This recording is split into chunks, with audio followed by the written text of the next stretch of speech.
Good afternoon, everyone, or perhaps good morning, depending on from where you are tuning in. My name is Jackie Lamacchia. My name is Jackie Wu, and I'm the Chief Operating Officer of Lamacchia Realty. And I am very excited to be moderating this RISMedia panel today, where we are going to be talking to you all about ways that you can, strengthen your client relationships so that you can build your business in the future. So your business doesn't see any lulls and you can just maintain and stay consistent. I have a fantastic group joining me today, and they're going to be giving you guys some really, really good tips, things that you can implement into your business right away. So without further ado, let me introduce my panelists, starting with Jamila Winsey, who is the CEO and principal broker of ERA Legacy Living.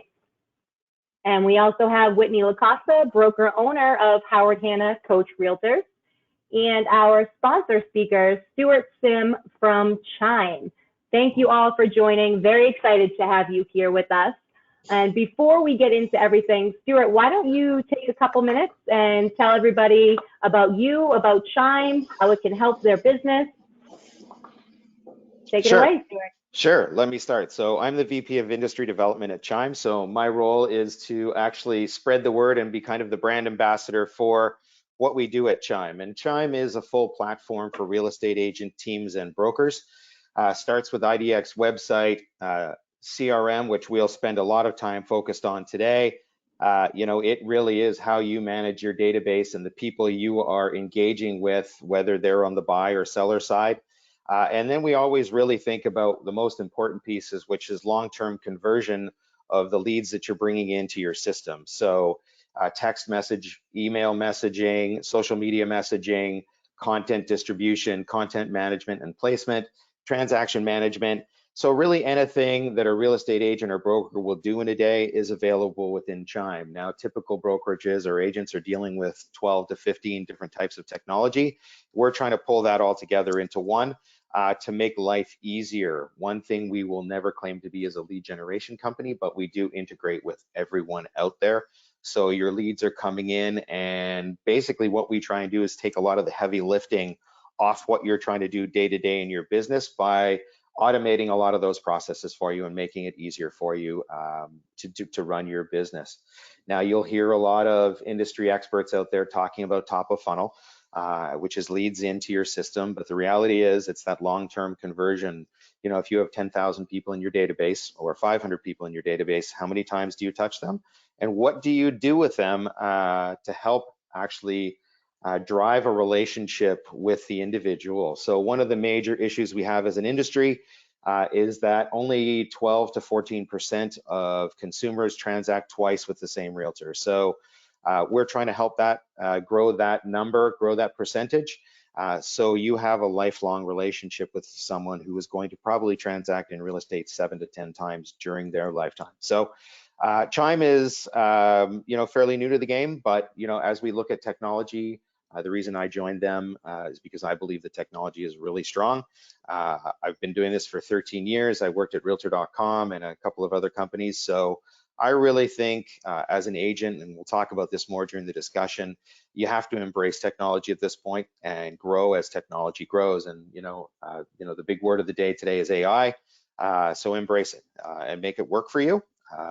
And I'm sure everybody else on the panel, I hope, has the same kind of opinions, but let's dive into it. Great, and definitely ties in very nicely with all of the things that we'll be talking about today. So as I mentioned, we're going to be talking about ways to really build and maintain those relationships, and we're going to be touching on, utilizing your CRM to nurture your client base. We're going to be talking about social media and direct mailing, all of these things that will help the agents maintain top of mind awareness. People do business with people they know, like, and trust. So how do agents get to that point? The best way is to stay in front of your people, letting them know. The more you tell, the more you sell. You can't be a secret agent, right? But first thing I want to talk about is the importance of actually having a database. Too often we hear that, oh, well, my database is up here in my head. That's not really going to help you out. That means you're not using it to the best of your ability. So Jamila, let's start with you. What is the conversation you're having with your agents around the importance of having a database and how to build that database? You know, that's a great question. And again, thank you for having me. Thanks for being an amazing, amazing moderator. Listen, the database talk is part of that language that we have every day. I do sound like a broken record, but I think one thing that I do that helps is helping them quantify what the kind of money they're leaving on the table. The lifetime value of a client today is over $100,000. Everybody thinks that the transaction ends when you get to the closing table and get your first check. That's just the beginning of the relationship. But if you can look at the lifespan of a client, one client, and that's why I would say, if you get in my funnel, I'm not letting you out, because I know exactly what that means to my financials. And I know that as I continue to work these relationships, I don't have to work as hard as my business grows over the years. And so that's really the conversation. It is vital. Your database is air for your business. You don't have database, you don't have a business, period. Mm-hmm. Now, what about those agents that maybe are newer to the business and they don't have a database? Like, what strategies are you giving them to help them build that up? So in my office, we have a couple of ways. Obviously, the not so secret part, right? Call your friends, your family, people who know, like, and trust you. And then extend that. Your barber, your hairdresser, the person you go to, the way you get your car washed. You have to have conversations. So the first challenge is try to have as many as 5 to 10 conversations a day, just so somebody knows that you're in the business of real estate. And so it doesn't have to be a bad conversation, it doesn't have to be weird or crazy or quirky. It just has to be, hey, you're a people person, introduce yourself, and this is what you do. And so that's really the first part, is get to your first 150 people.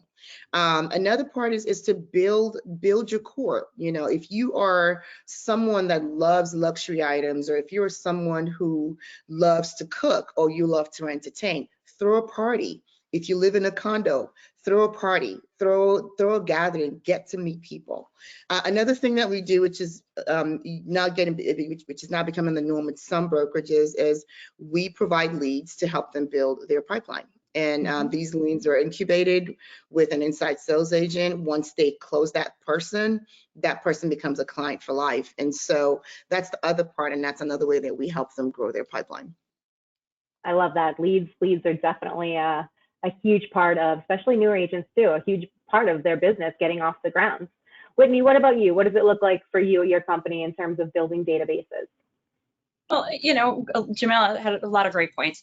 It's the importance of their database being the foundation of their business. If they don't have a database, they can't build anything on top of it. So it's really important. And having a CRM and being able to put their database into our CRM is really a way to work their real estate career like a business. And I don't think enough of our agents work that real estate like a business. And in order to work it like a business, you have to have the right systems in place. Mm-hmm. And some agents are better at systems than others. But the thing with a CRM, it really does help create those systems, even if they're not good at having systems. Because a CRM creates a way to put people in, organize them, put them in groups, have a way to connect with them on a regular basis in a systematic way, even when they are not working on their business. There's a lot of set it and forget it's to most CRMs that an agent can implement that is really helpful for agents that might not be as organized. Some are and some aren't, but I think a CRM right now for your business is crucial. Jamel talked about having 100 or 150. That there is a magic number. If they get to a certain amount, that the numbers will start to work for them. Right now, I think we're talking to our agents about the importance of looking at their CRM and how can they increase that CRM by, if their business is down 10%, how can they get 10% or 20% more people in their CRM? Because it's a very simple, the more people you touch, the more business that you're going to get. And nationally, our business is overall, most agents, most companies down a little bit, just there's not as many transactions and there has been in the recent years past. So having them look at that and say, okay, well, how can I increase my database? If I increase my database, then I will make up for that 5%, 10%, 7% down that my business is. A simple solution, more connections, more business, more money. I love that. More connections, more business, more money. And I think that's key. I feel as if sometimes, well, the past couple of years, I think obviously has been very different in the real estate world in terms of how we operate. A lot of the things that we used to do, you didn't necessarily have to do, because you meet somebody, they go and buy a house, and it's just that quick. But now we're in a market where we are going to have to start doubling down. We're going to have to start increasing our activities to maintain that business. So you're going to have to work twice as hard to keep that business, you know, potentially the same. And so let's say talking about a CRM. Stuart, obviously, this is your world right now. This is what you do. So Yep. How can the CRM really streamline a business for an agent? Yeah, so I'm just going to expand a little bit on what Whitney said, because I think it's a great point, right? So come September or October, not later than that, every agent and every broker should be going through some goal setting for next year, right? So you have to establish some rules and regulations for yourself about what you're doing with your database. So I make it really simple when I'm out speaking to the masses and I'm talking about growing your business. So let's say you decide that you want to add 8 people to your database every week, right? Which is 32 a month, 400 a year. Doesn't seem like that big a number when you can do mass marketing today, but it's a realistic number for an agent that can follow up. The stress that an agent feels comes from, where are those 8 people coming from, right? 8 is a pretty small number. So, you know, Jamila is giving leads to her agents. So let's say I get 2 agents, I get 2 leads from my broker. I get 2 leads from social media. I pay a lead service to give me another 2. And where are those final 2 going to come from? But once I get that kind of rolling and I've got it figured out, that should come easy. A CRM, the role that a CRM is really going to play is the follow-up, right? So I always live by that lead in, first touch mentality, because many agents are going to touch these leads as they're going out. As the consumer becomes more and more educated, and they're looking at Zillow, they're looking at realtor.com, they're looking at the iBuyers, they're looking at individual websites in a particular market, you have to really drive and get your profile set up at the same time. So when someone searches on Google, when someone is looking at social media, you're getting the presence felt. And there's many ways you can do that. But CRM is going to take a lot of the heavy lifting off. So as you grow, you know, let's call it 400 a year, and you've been doing it for 5 years, you've got 2,500 people in your database. The average realtor is only going to call 200 to 300 of those every year. So what happens to the other 2,200 is where a CRM is really going to come in and take on a lot of the workload. So whether that's email marketing, text marketing, getting really good social media placement, relevant content, which is something that I really believe is important. My past life was with Top Producer and Realtor.com, and then I went to a social media company. And at the time, social media was still, they weren't market driven. You know, so people in Florida were using, you know, captions with mountains in the background, which didn't make a ton of sense. Whereas we've kind of gotten to the point where we're almost perfected now. So, you know, those 2,200 people are now receiving something from you that's really relevant. The other thing you can do is use past clients to give you a testimonial to help build your online profile as an expert in your marketplace. And if you decide you're going to expand that market, you know, or for brokerage, you're going to open up a second location, make sure you have that expertise in all your markets. Great. Now, Okay. Whitney, I was just going to say, you know, what we found with the CRM is fantastic and you should have it. But where's the challenge with brokers and agents in a CRM? It's getting the agents to use the CRM, right? And there are a lot of reasons that you can think of that they won't use it. There's not enough time. There's not enough. They don't know how to do it.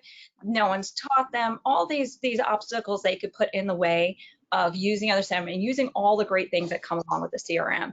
So, you know, as a company, we look at, okay, how can we take those obstacles or those objections out of the way for our agents to use our CRM? So one of the things that we did as a company is we had created a department of people that specifically help agents with their CRM. And what they do is they could take their phone and put their contacts from their phone, whatever it may be. They show them how to set stuff up. They help them with whatever. So the agents are not that frustration point for the agents. And when they hit that frustration point, most agents back off and say, not for me, I don't can use it, it's too hard, I'll do something else. To really take that point of frustration out for the agents so they utilize the tool that we have for them that is going to help their business. We've also made sure that every single one of our admins in our company is well versed in how to use the CRM. So if an agent has a transaction, they bring in the paperwork, the admin takes it and automatically puts in the anniversary contact. So on year 1, year 2, they're receiving a contact from the agent about a happy anniversary. So we try to do as much as we can for the agents to help them not get to that frustration point and help them get past that first learning curve of actually using it, learning it, and how to set it up. And we found that's been really helpful. And I think our adoption rate on our CRM has almost tripled because of that. That's great. And that is something that we see too. It's intimidating to people, the CRMs. It's a fear of the unknown, and nobody wants to seem like they don't know what they're doing. But like anything, the more you put it in front of the agents, the more you train them on it, the more receptive they'll be to using it. So Jamila, is that something that you say you're experiencing with your company, with the agents being a little leery? Yes, so we are experiencing that. In our company, what's ironic is that we actually have 3 different CRMs. And the reason is because when we started looking at the range of agents that we have agents that are aged, excuse me, from 21 all the way to 82. So they all have very different needs, and we realized, hey, one size does not fit all. And so I apologize. And so for those agents that say, kind of aging out, and we're trying to help them with cultivating how they're going to move forward with their business when they retire, because we don't believe that if you retire, you can give up all your books, so we're training other agents who may want to take up that book of business. We realized we really have to hold their hands, but we had to build trust first, because those agents refuse to give you their information to touch, period, to put in anything. And so we had to lead with results in that case. For those that have trusted us, that, for example, I have an agent who only works listings, and I've been begging him, oh my gosh, will you please just even if you refer the buyers that come, you'll be fine. And so finally, I was able to trust enough to be able to get his contacts into the CRM, and it's just a huge contact database. And he gave a testimonial just a few weeks ago saying that, hey, I closed a few deals on that thing. By the way, I'll keep using it. And then for our newer agents who are more adaptable to technology, we haven't had any problems with them actually going in and spending the time and putting that information in there. They don't want us to touch it. They want to go in, they want to go learn it. And so it's for us, whenever the agents come in, we have to really tailor the processes that we have to their business and who they are. And we found that to be very effective. But it is a ton of work. And so we've had to outsource some of that work as well, but it's working. And so we're hoping it continues to do so. Great. But having a CRM, there's so many benefits to it in terms of just automating things. And like you said, Whitney, set it and forget it type functionalities. And I think if you can show the agents that, show them that it is in fact a time saver, and they don't have to worry about these things getting done because they actually are just getting done on the back end. They don't have to think about it. Then they'll start to see the value, and they'll be more apt to utilize the CRM. So when you mentioned some set it and forget it things like your anniversaries, what are some other type things that you have built into your CRM that are just set it and forget it, and the agents don't even have to think about it? Oh, easy things, market reports, updates that go out to their social posts automatically when things happen. Any type of, they can do like a reverse prospecting. There's so many tools within each CRM. It's a matter of just finding out how many tools they all have. The CRMs have really great tools in them. It's a matter of just utilizing all the tools in there. And as good as the CRMs are, and how, it's how critically important it is to everyone's business, it still does not substitute for the need to get nose to nose with their sphere of influence, really. And that's really important. So, I think everyone should have one. but I don't think that is the answer to anyone's solution to not having business or getting business. It is not a substitute for what we talked about. It is the basics Right. of the business. Yeah, and that's something being from the world, I completely agree with you, Whitney, because a lot of people think a CRM is going to magically turn their business around. But really, it does require a lot of hands-on activity on top of the automations that are taking place behind the scene. Now, where I will start is saying information into the CRM is probably the most important piece. So if you're bringing bad information in, name spelt wrong, addresses wrong, emails wrong, you're not going to see the traction that you might expect. So make sure that if you are starting with a CRM or you're adopting a new CRM, make sure the information that's going into that new CRM is accurate, and you're using the right follow-ups for your business. So for instance, if I look at Chime, there's a library of 450 different smart lists that you can actually use as a follow-up tool.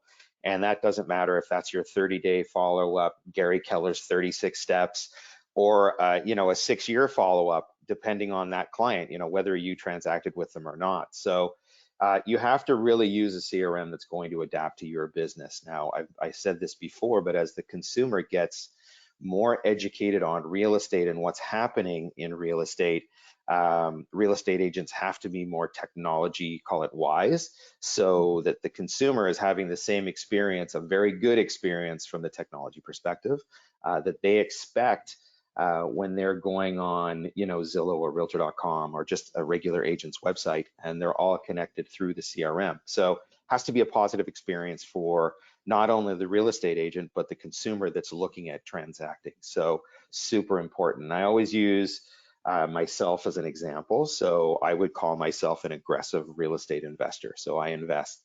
I've used a couple of real estate agents in my time. One sends me his newsletter every month, and I love it, but name spelt wrong, email address is wrong, my wife's name is wrong. So how serious do I take them? And the original guy that I actually bought the house that I'm sitting in right now sends me a calendar at Christmas every year. And that's all I ever hear. There's no market statistics. There's no, what's your home worth today?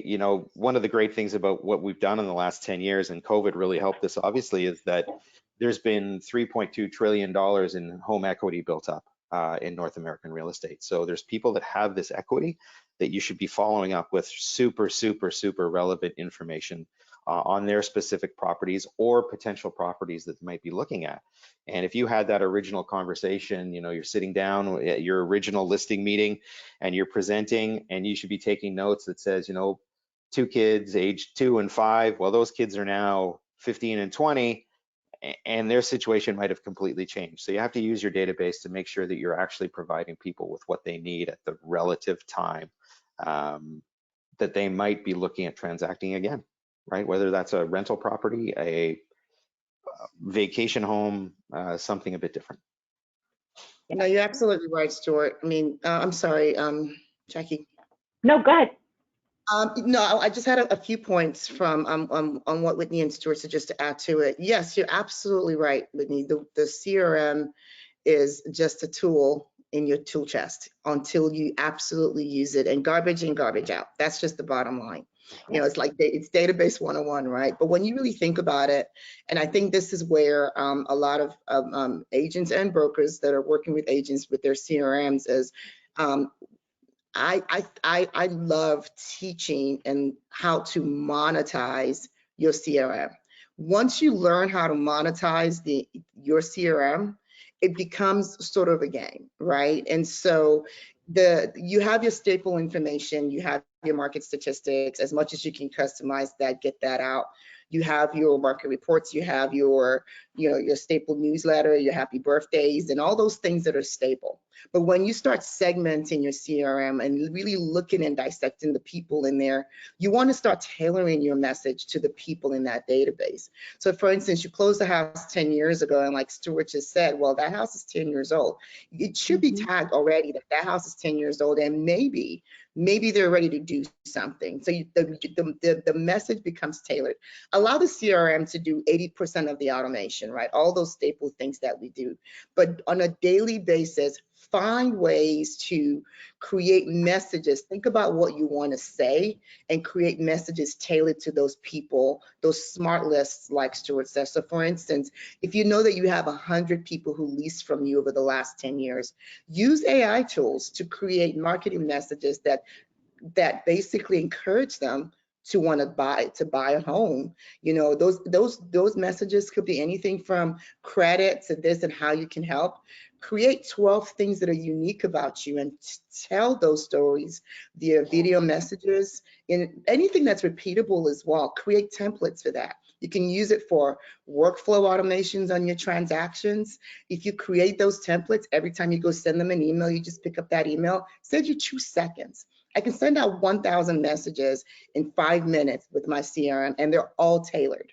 And so this is where technology comes into play. And I know that a lot of CRMs right now, I know Chime is also, you know, integrating with AI tools. So you can actually use these things right now to create mind-blowing, funny, witty messages that grab attention.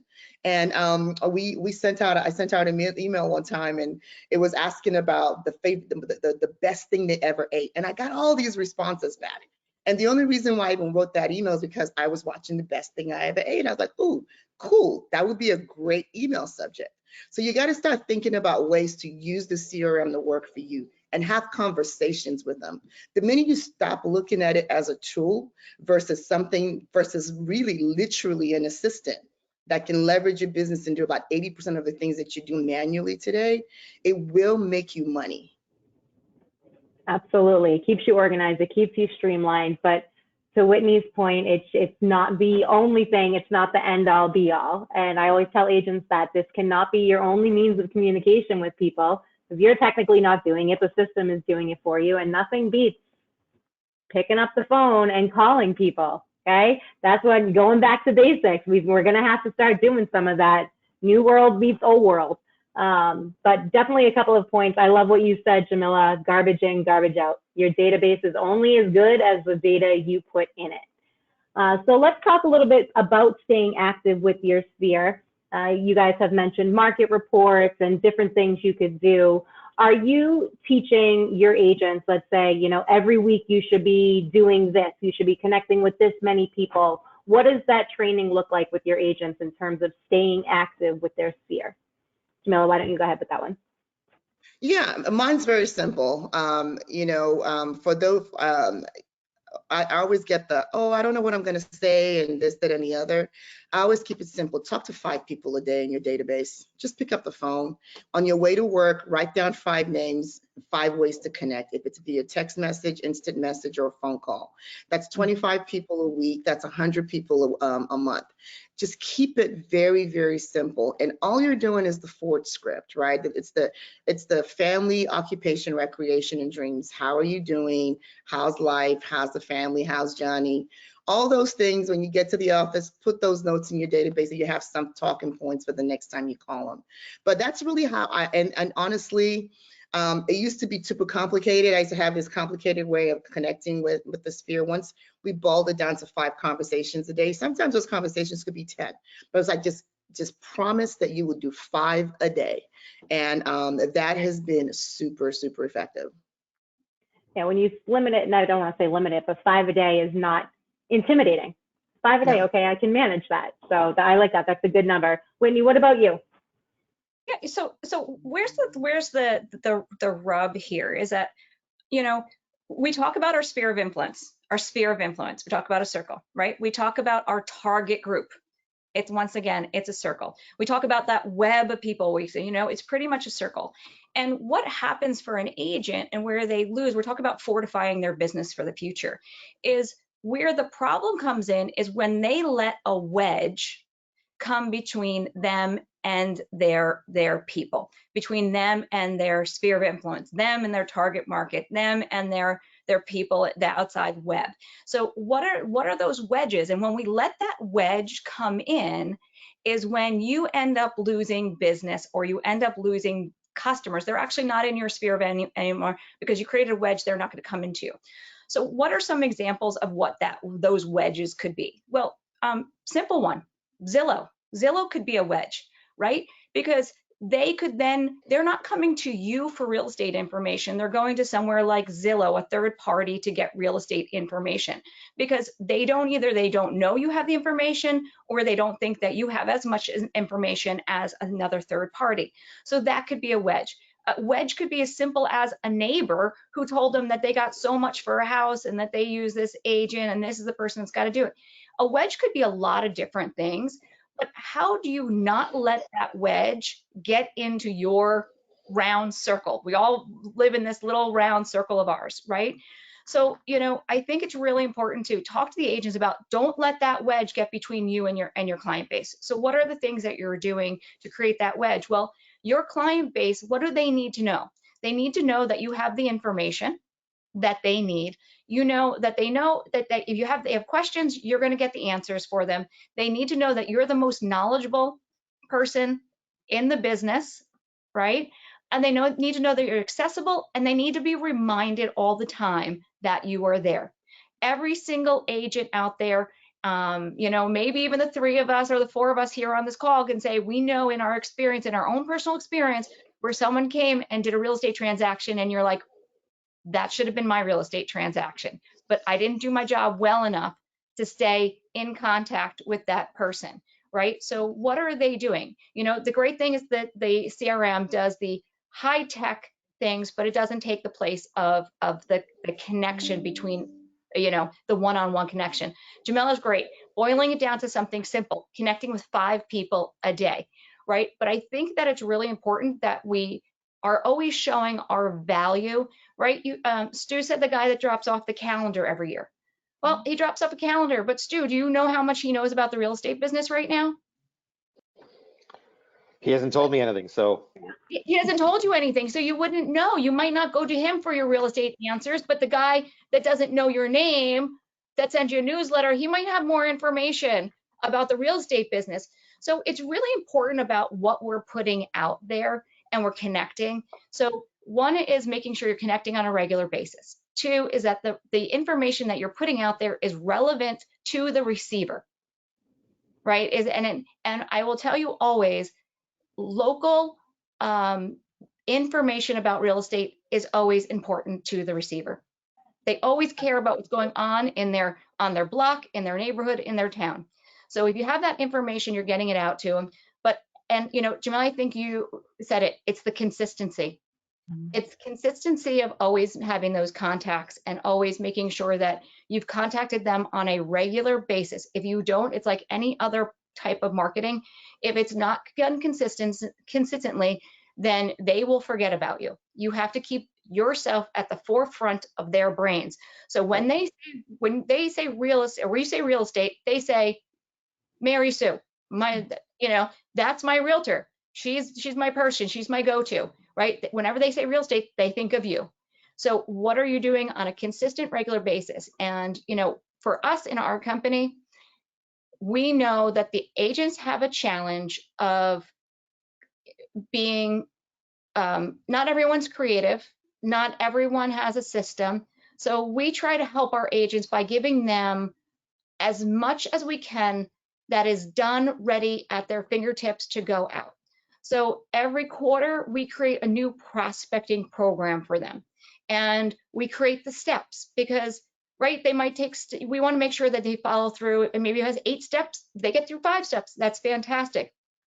But if it's simple, and like Jamela said, 5 calls a day, well, if step 1 is simple, just pick 5 people. Step 2 is, this is the message you're going to send out to them.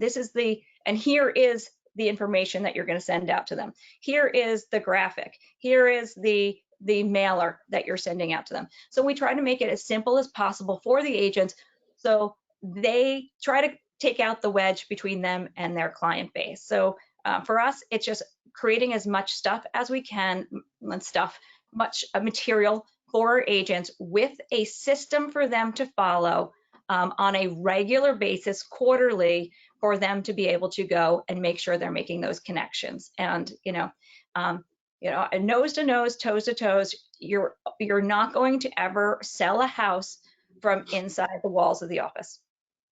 So get out.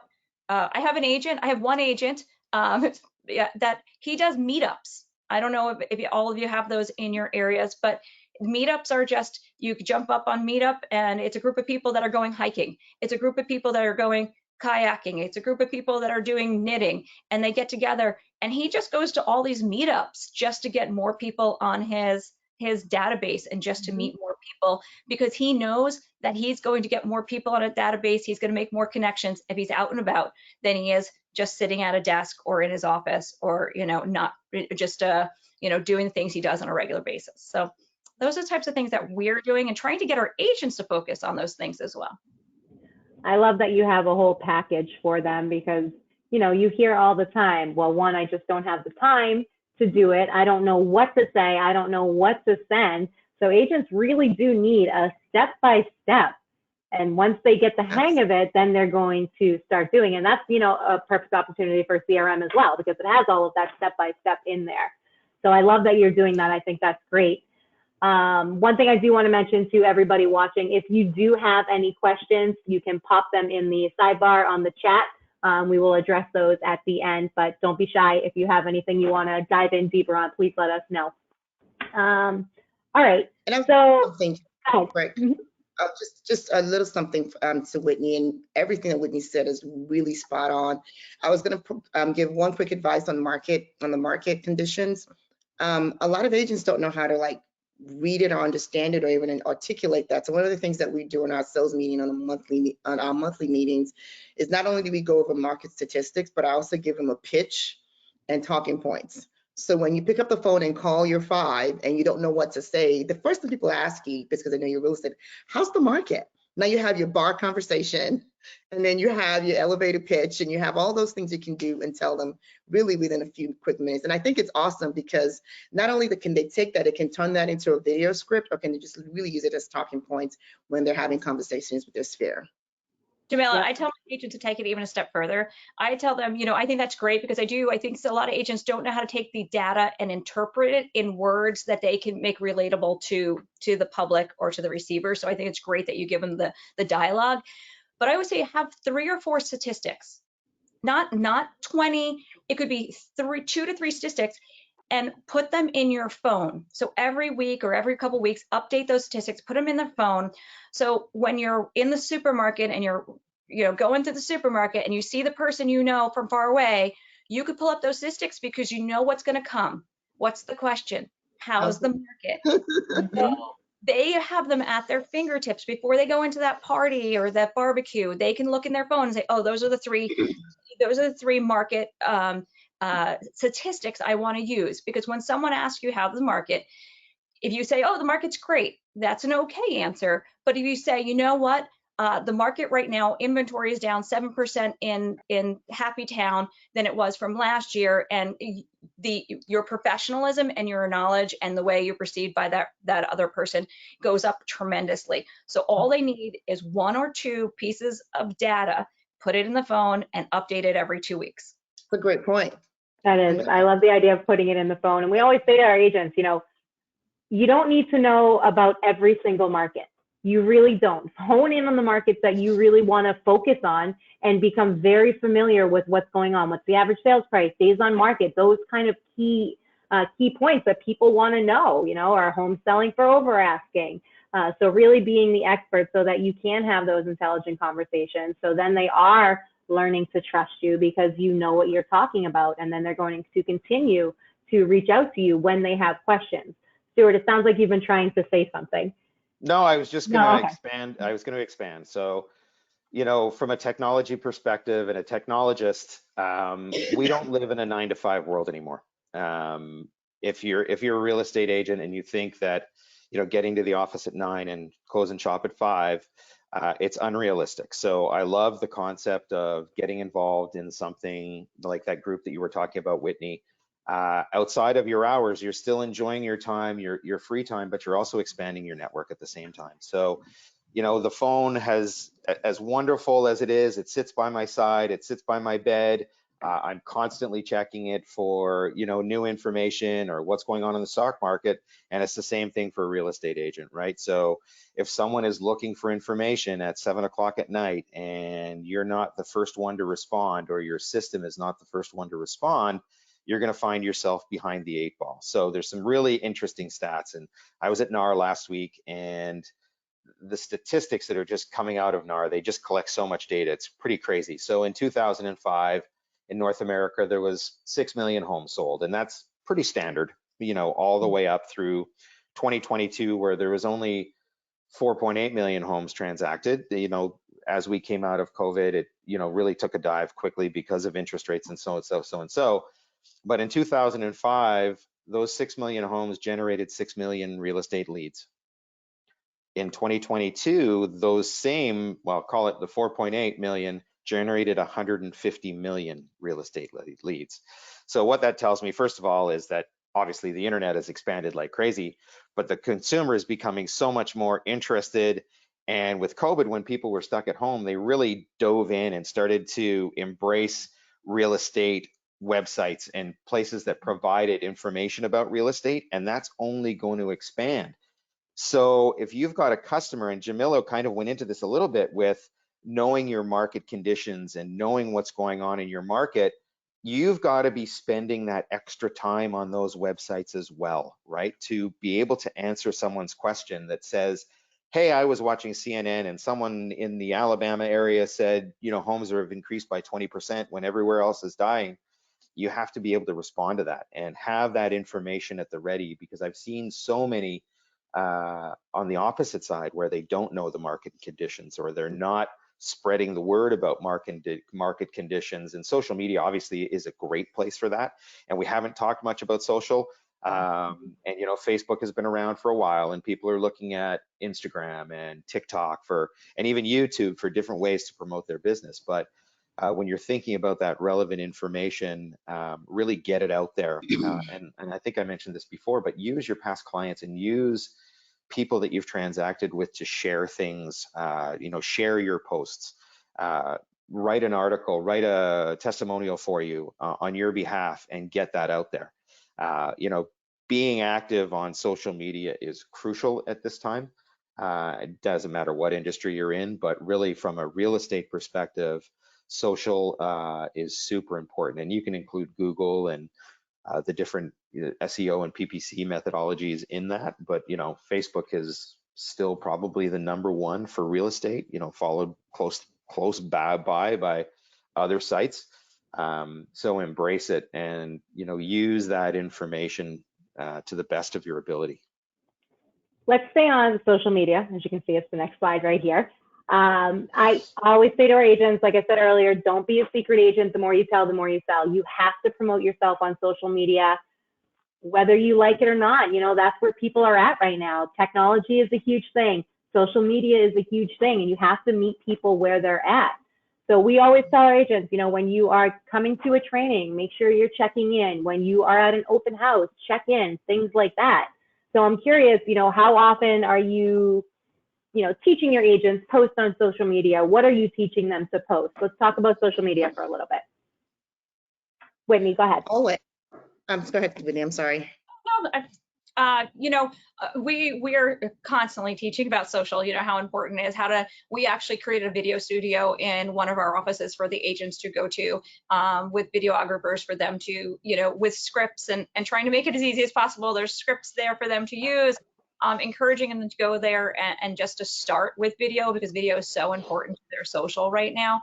But and we're pushing it and giving them content for their social, but you know, and making sure that their social is not just stagnant posts all the time, because people get a little bored of that type of stuff. And you know, they have to make it personal, and all those tips and tools to making social, making sure people engage with their social. But I, you know, like to take social, and how do I take social and make it where I'm getting nose to nose, toes to toes with people, right? And I think agents can use it as a bridge. So take the social and look at what are people in your sphere of influence doing. Don't just comment on your people that you are connected with by social, but pick up the phone or send a text message and say, hey, I saw your son, you know, won a soccer game. Great. You know, it looks like you had a really great weekend spending with your mom at the park.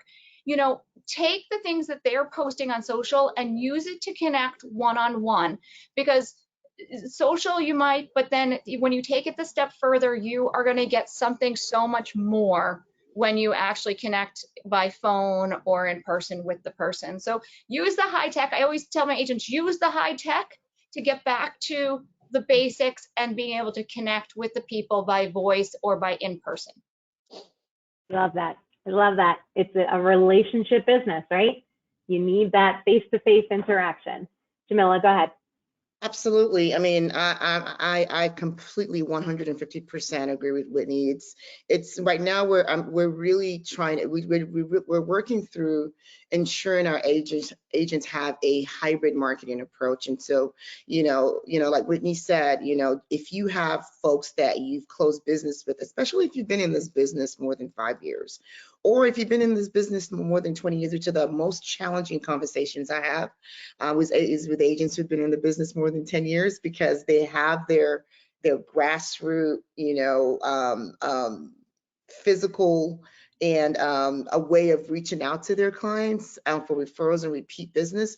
And so what I tell them, I said, listen, it's okay that you don't want to get on social media, but guess what? Your client's going to cheat on you with the agent on social media, no matter what you say to them, because guess what's going to happen? You may do that pop by and drop off the most beautiful gift basket ever. But the first thing they're going to do when they're getting ready to do something is look you up. And if they can't find you on Google or on Facebook or on Instagram, you might as well not exist to them. And all that work is for naught. So what you want to do is at least make sure that you're connected both ways. That way you're basically integrating that marketing around your particular client. If your client is a business owner, celebrate them on social media, tag them, let people know to go solicit them as well, do videos with them. And like Whitney said, if you're not friends with your clients on Facebook, those that want to be friends, and when I say Facebook, I'm talking about all kinds of social media, Instagram, Facebook, you want your clients to feel like they see you everywhere. So something as simple as, creating a custom audience around every client that you have. It's not just putting them in the database, it's also updating them on your custom audience on Facebook or on Insta, so they can see everything that you're doing. And that way it feels like you are omnipresent. You have to be in today's world, you have to be omnipresent. And you want to hear people say, hey man, I see you everywhere. And you're going, yeah, I know, it's intentional. And if you say that, like, really? So I'm going to go down a little bit different path than you guys. So for me, there's two different ways to look at social media, right? There's the happy social media where you're posting your listings, you're posting your successes. Maybe you sold a property, maybe you helped someone buy a property, and that's all good and that's free. And you've got your business page on social media, on Facebook or whatever. And then there's the paid side, right? So when you're looking at your business for, let's say 2024, and you put aside a marketing budget, you have to decide how much you're going to spend on social media, right, to drive engagement. The happy side is awesome. If you follow me at all, I am on LinkedIn all the time. Like, I am spreading the word. I've got a couple of thousand subscribers, and I haven't chosen yet to go down that paid route. But at some point, I have to look at that and think, how much am I going to spend as part of my marketing budget as a real estate agent to promote myself in an effective way using Facebook or Instagram or any of the others that we can subscribe to help grow my business? And as we talked before, I've got my goals for next year. I've set some pretty hard targets, and how am I going to reach those goals? So one of those things is paid versus free. Every agent is different. Every agent has different knowledge. As you know more about the market, you're probably going to be more inclined to pay a little bit more for those Facebook ads or for those Instagram postings or YouTube or whatever you're using. And that's a real important component of social media, right? So some companies will help you do that, gauge your budget, whether you want to go down the SEO path or the Facebook advertising path. And then you have to compare the results and the ROI on that. And that's really the key piece to social media, on top of engaging with people that are following you, that are helping you post, helping you get your brand out there, right? So past customers, don't be afraid to say, hey, can you share a posting of mine? That would be much appreciated, because then you're expanding your network, right? It's not just the 300 people you're friends with, it's the 300 people they're friends with, and the 300 people their friends are friends with. So it is a good way to expand your network. Now, I wouldn't say go overboard with budget until you actually kind of have, I wouldn't say perfected it, but got into a rhythm where you're actually seeing the positive ROI come back from those social sites and the SEO. And SEO is getting super expensive right now, right? Google ads are not cheap, but you have to have that online presence. And if you can position yourself on the first page when they're looking for a real estate agent in a certain market, then you're going to have an advantage over the person on the third page or the person that's not posting on social media. And those are all really the keys. And you know, we've talked about this already, but a good CRM system will really help you manage that, manage your budgets. What are you spending on text messaging? What are you spending on email? What are you spending on social media? How does your budget form to drive a successful business? And that's whether you're a team lead, an individual agent, or a brokerage. All very good points. And that's something we haven't really touched on, is a budget and how much you should be spending on certain avenues to help grow your business. And I know that's obviously varies for each agent, and certainly not something you want to say, okay, you should spend $500 on this because it'll be good ROI. It's obviously up to the agent to determine that. But definitely some good points for social media. You want to make sure you are staying active. You want to make sure you are doing a good mix of posts, not just all business, because it will become white noise. And you want to make sure you're doing those personal touches. I love the fact that you said, Whitney, if you see somebody had a great weekend on social media, don't comment on the post. Reach out and send a text message. That's just an extra way for you to stand out above everybody else. And then boosting, spending a certain amount of money for those posts to expand your business, expand your reach, I think all makes very, very good sense. Yeah, Jackie, you know, just another idea for age or brokers and to share with their agents or for agents is, you know, people, what are they like? They like to be acknowledged. I mean, we all like to be acknowledged. We all like to be patted on the shoulder, say, you did a great job, thank you, right? Everyone loves that. So if an agent should be using their social to reward referrals, not just the people that have bought a home or sold a home. You know, they should be bringing big thank you bouquets or whatever it may be, and they should be filming it. I'm so excited because I'm so excited I'm going to Mary Smith's house to thank her again for another referral. Yes. Because what you want to try to create, and we're talking about fortifying our, you know, the topic is fortifying our business for the future with our client base. You know, if you can take your client base and you want to create golden gooses, right? I want to create golden gooses that keep laying me golden eggs, right? Not just, and if they lay more eggs, great. So who are my database and how can I create golden gooses, right? So if I'm creating, every time someone refers me business, I'm thanking them publicly, or I'm sending a letter at the beginning of the year saying, I want to publicly thank these 20 people for sending me a referral this year. I'm looking to hopefully help 20 more families, you know, find the home of their dream or help them with their process. Let me know. I want to make sure that you're on my list next year to thank, right? But I think acknowledging people socially is like, wow, you know, and I think it goes a long way. And so that's another way to look into your sphere of influence and say, who are my golden gooses, or how this year I'm going to create 5 more golden gooses. So, yeah.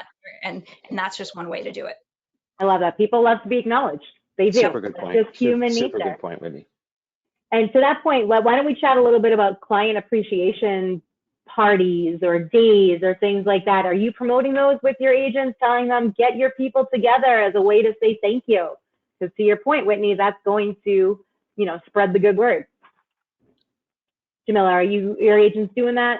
Yeah, no, it is. We always encourage them to do at least 2 client appreciations a year, a small one and a big one. And sometimes the small one could be something as little as just doing some Popeyes or things like that, but it's the same thing.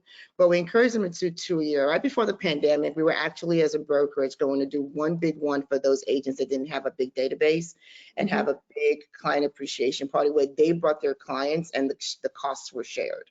And so we're looking to pick that back up this year and hoping that would help them with generating more leads. But I think that client appreciation parties are absolutely absolutely necessary. It's a great way to collect testimonials because everybody's happy, so you have a videographer there. It's a great way to build content for yourself from a marketing standpoint, and it's just a great way to, you know. And then what we do is one of the things that I encourage them to do is have a VIP of your VIPs, right? You have your client appreciation, they're all your VIPs, but if you have a different badge or a different whatever, a different gift bag for those clients that referred you, for those clients that gave you 1 or 2 business for that year, acknowledge them in a special way. Maybe they have a special gift card with a nice bottle of champagne in there. If you're doing a big party, maybe they have a section, but something that helps them stand out, because what that's going to create is FOMO for the other clients and go, why are they so special? And you can have that story and let them know why these clients are extra special. Not to say that they're not special, but there's a way you can do it in such a classy way that people want to be a part of your VIP program, right? And so when I was producing heavily, we had a VIP card, we had all those things, we had special VIP parties for people who sent us business, even gave them a little awards as, you know, acrylic awards or crystal awards as, you know, #1 client of the year. And so, you know, and we just said, hey, to be a part of this, just send us 1 client. That's really all it is. That doesn't cost you anything. But then we started teaching people how to refer business to us. I'll say one of my biggest referrals has been referring at least 2 to 3 business for us to us for over 20 years as a client. And so that's kind of an example of the client appreciation. Take it to a next level. You don't have to spend a lot of money. It could be as simple as a barbecue in the park or a movie night, or you could go as fancy as a big dinner and a ballroom. It's all up to you. But, you know, again, keyword, keep it simple. Like that. Whitney? Yeah, well, you know, we have a number of agents throughout the company that do different types of client appreciation. And I do find that the ones that do the client appreciation are the ones that have the strongest connection with their database, and they are the ones that get the most amount of return on that investment. It will always turn into at least a handful of referrals that comes back to them after a client appreciation event. And Jamila, I love the idea of maybe a couple agents teaming together, because sometimes those costs, and they're afraid to spend the money, or they're afraid not to have enough people show up. So having a few agents get together and having a client appreciation, I think that's a great idea too. Love that. And you could always get a vendor to sponsor too, like your mortgage broker that you work with, or your title or attorney, whatever, depending on your state. That definitely helps, and that will also help you get some business if you have them in on it as well. So I love that, and I know a lot of agents, they think they have to do big elaborate things, but Jamila, to your point, they don't have to. It can be small, it can be simple. Again, it's a token of appreciation. So agents need to look at it as it truly is an investment in their business, because yes, you're spending this money up front, but it's going to come back to you tenfold. Absolutely. So this was great. This was super awesome. Thank you guys so much. We did have one question, and Whitney, I'm going to assume this is going to go back to you, where you were talking about the program that you have. You know, do this, do that, the step-by-step. Would you share the steps you share with your agents? So every quarter, it's a different program. So we did a spring prospecting. We did a spring prospecting where, doing all the steps offhand, where we created a mailer piece for the agents to send out. We created the piece, we gave them the piece, printed the piece, we gave them the envelopes, we gave them everything. And then we gave them the follow-up steps for the phone call 10 days later, and then the second note card to send, and then the follow-up phone call. So that was one program. We have a program coming out that is different this time. It's a digital email text-based program. That's where we create all the graphics, the videos for them to send out with the emails, with the wording for the emails, or the text message with the hashtags for the post. So, and with options for them, and give them a calendar for when they should create the posts, or a template calendar for them. So every quarter it varies. It's not always the same, and we look at what are the needs of the market. So right now we're focused on listing base and how we're getting agents to help them get in front of people to get listings. So it really depends on the timing, the market, and what the agents need in the marketplace at that time. But if anyone wants to reach out to me privately, I could share with actually some of the content that we put out. Great. Thank you guys so much. So takeaways here, utilize your CRM. Let that do some of the back end work for you. The automation is very helpful. Being present on social media, acknowledging your clients and giving them shout outs, letting them know that you appreciate them, and really making sure you're providing items of value to your client base as well, being the market expert for your clients. So thank you so much. And Stuart, if people are interested in learning more about Chime, how do they get in touch? Yeah, just go to the website, chime.me, or honestly, reach out to me on LinkedIn, look at my profile, and I am happy to respond to anybody who reaches out and teach them more about Chime and how to use the CRM properly.